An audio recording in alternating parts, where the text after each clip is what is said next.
So one of the things that did stand out to us was that in the arrest, the African American students make up 8% of our population, but were 22% of the arrest. So there was a disproportionate amount of arrest in that. 22% of the arrests for 8% of the population is a really troubling disparity. That was presented, and looking at the equity lens, because that's what we need to do, is make sure that our policies are equitable and are appropriate for all of our population.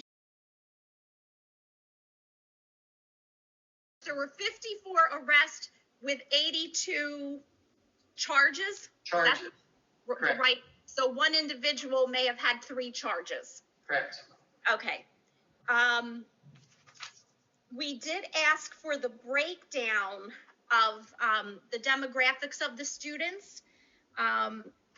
There were 27 white students, Caucasian students. There were 12 African American students. There were 9 Hispanic students, and there were 6 Asian students. When we look at the percentage, so the 27 white students were 50% of the arrest, and our white Caucasian students make up 56% of our population. The 12 African American students that were arrested were 22% of the arrest, and that the African American students are 8% of our population. The 9 Hispanic students constitute 17% of the arrest, and they make up 13% of our population. And the 6 Asian students were 11% of the total arrest, and they make up, the Asian population is 17%. So one of the things that did stand out to us was that in the arrest, the African American students make up 8% of our population, but were 22% of the arrest. So there was a disproportionate amount of arrest in that population. It was not so dramatic in the other categories.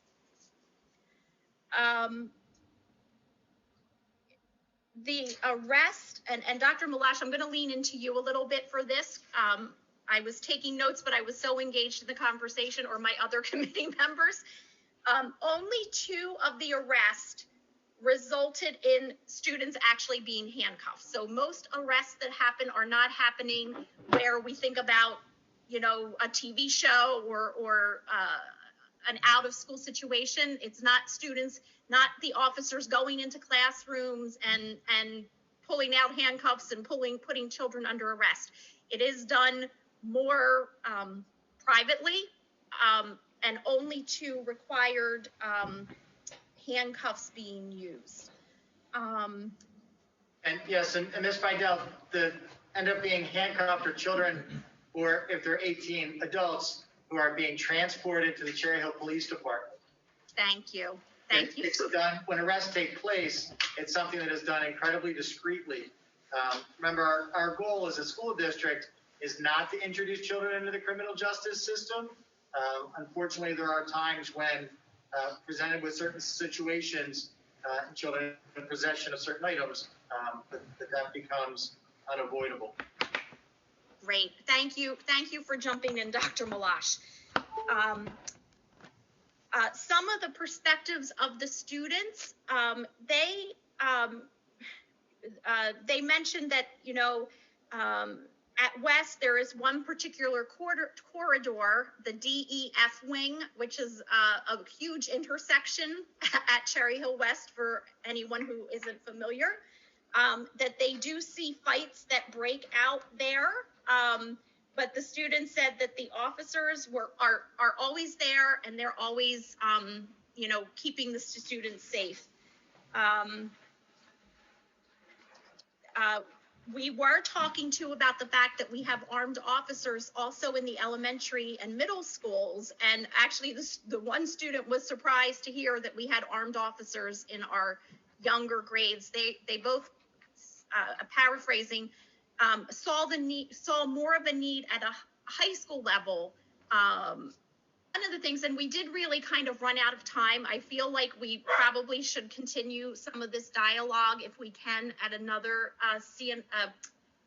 BNF or PNL meeting. I've got all my meetings confused because we really did run out of time.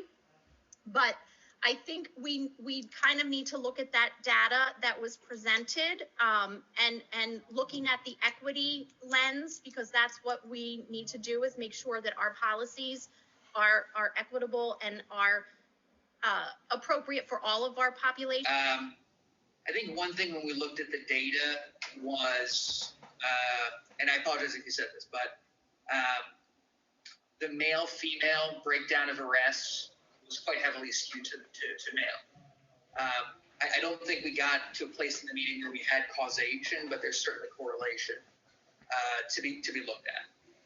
And so I think you had made that observation, but I just want to make sure that looking at that data, that really did jump out at me.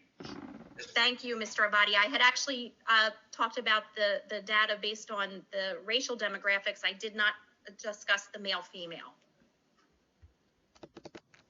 Rosie, Ms. Arroyo? And just putting out there that most of what the arrests were attached to were nonviolent offenses. And so just to keep in mind, when you attach armed officers in school settings, which was one of the things that Mr. Goodwin brought up Mr. Goodwin has brought up in the past, and we kind of briefly touched on it.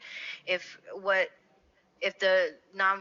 violent offenses are down or violent interactions within youth are down, what is the reasoning behind having armed officers in the schools? And I think one of the comments that were brought up, I could be wrong if it was at the last meeting or a previous one, was that the fact that armed officers have been in school settings in other situations like the Parkland incident, and how that impacted and what that actually meant and caused. So I'm just bringing up that piece of the conversation because a lot of it was around armed police officers in the schools and how that impacts youth of color. And then what does that look like with the arrest rate? So you have to connect all these pieces together as we're looking at some of this data and looking at both the benefits of having armed officers and the negative consequences of having armed officers in the school, and who is it really impacting the most, and what do we do about it, right? So it's not just looking at the data; it's how you're going to utilize it to implement policies. And what I did mention at that meeting was we were in a very different place in time when that was implemented. Current climate, youth voice, the strength and power of the social justice movement within the school district. Our students are telling us one thing, and we need to listen to that. And I think part of that is revisiting that policy on armed officers. Whether or not we keep it, that'll be part of the conversation. But I think we're in a completely different place right now, and we should be able to reevaluate that.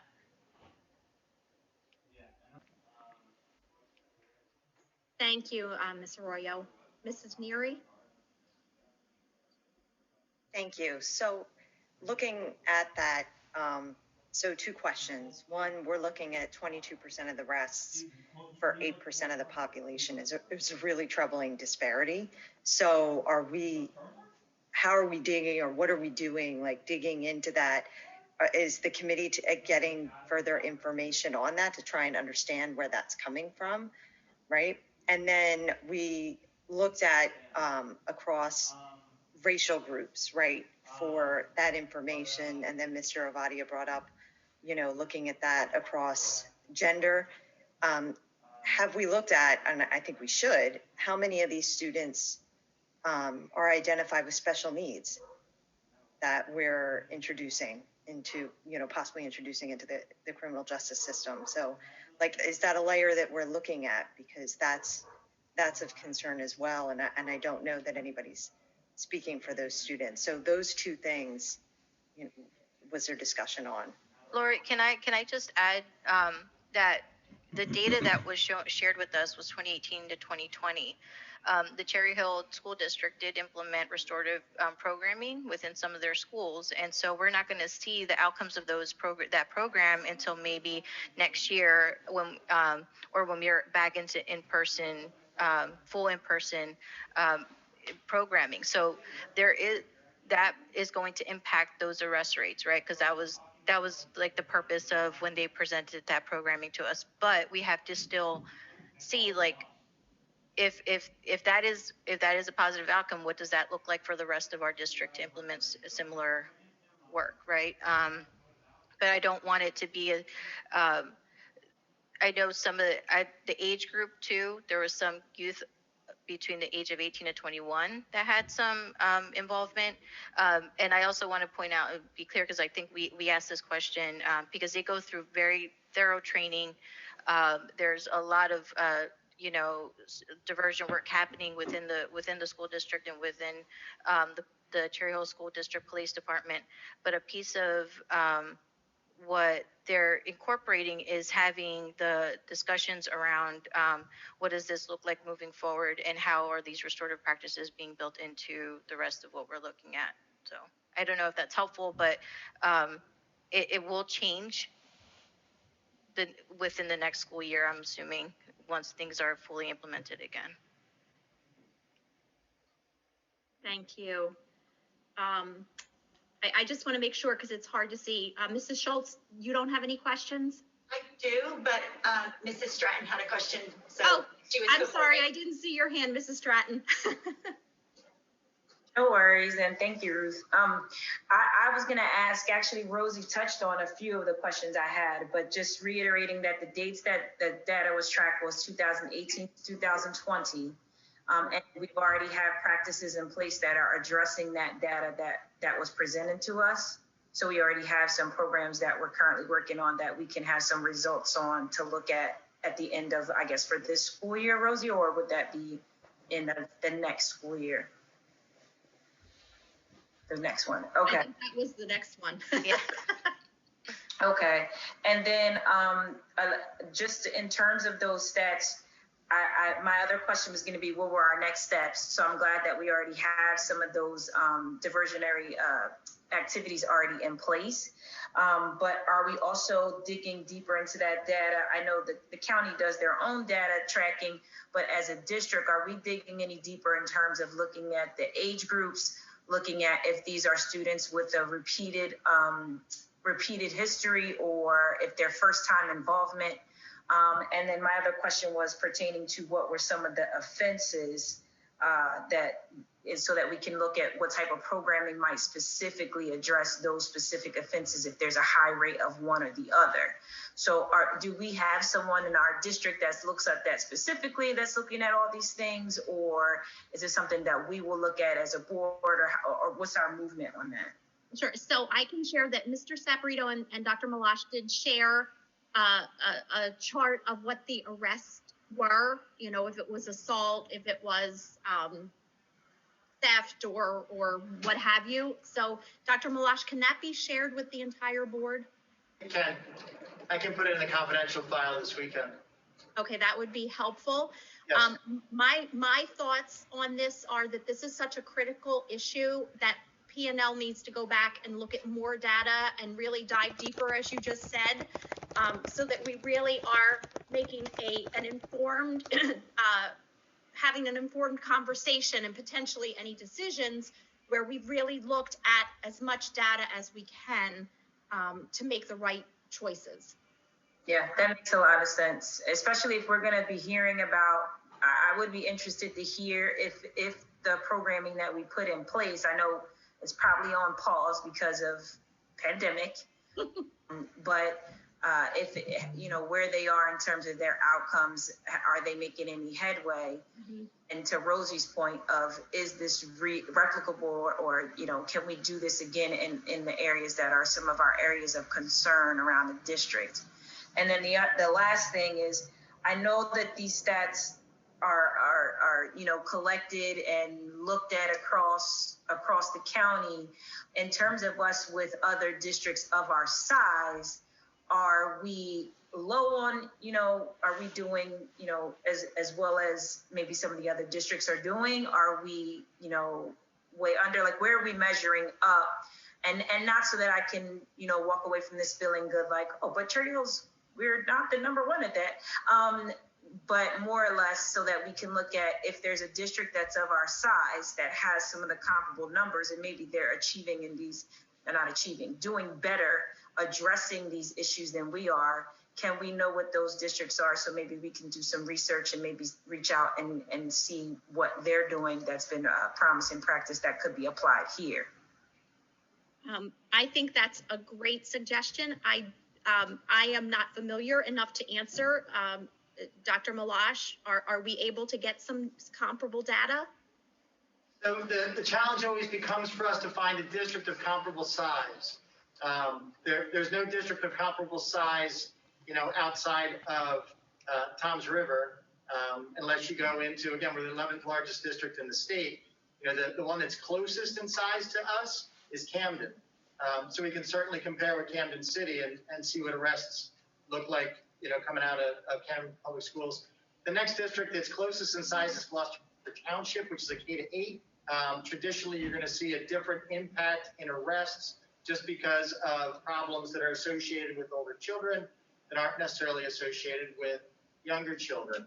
Of those 54 arrests, the majority, if not all 54, then we believe 53 of the 54 came from the high schools.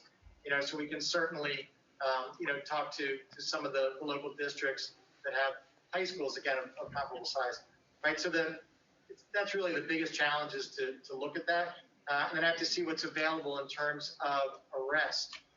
Also remember that arrest is not necessarily predicated on something that the school chose to do.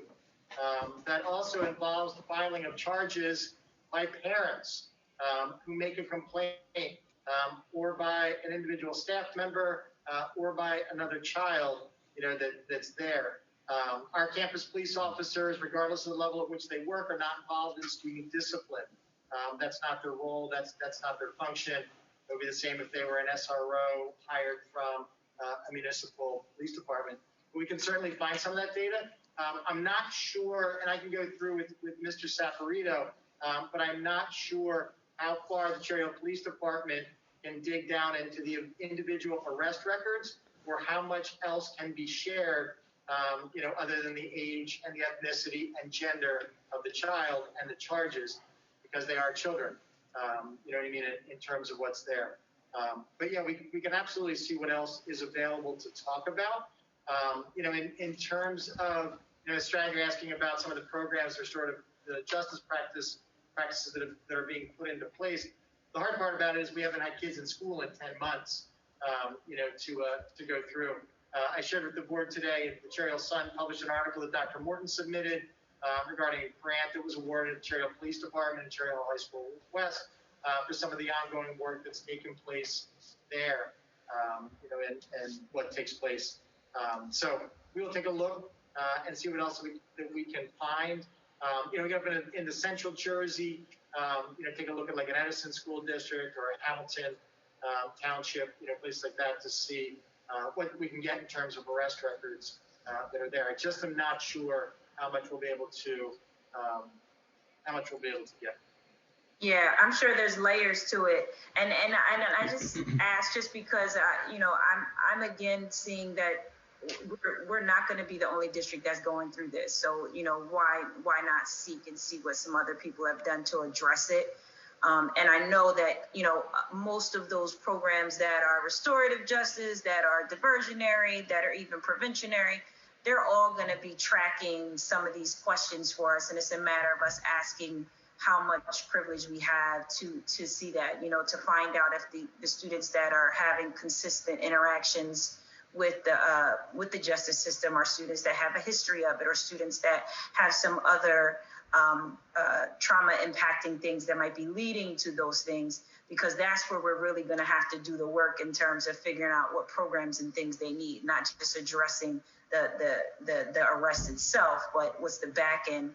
And I know that's a whole heck of a lot for a district to be looking at, but that's why we're all here, to be able to point in directions of different partners or things that possibly could take some of that pressure off administratively, but also address. See the 25-page report and see how this racial inequality is happening here in Cherry Hill right now. Children as young as 8 years old. Ben, thank you so much for bringing that attention to our committee.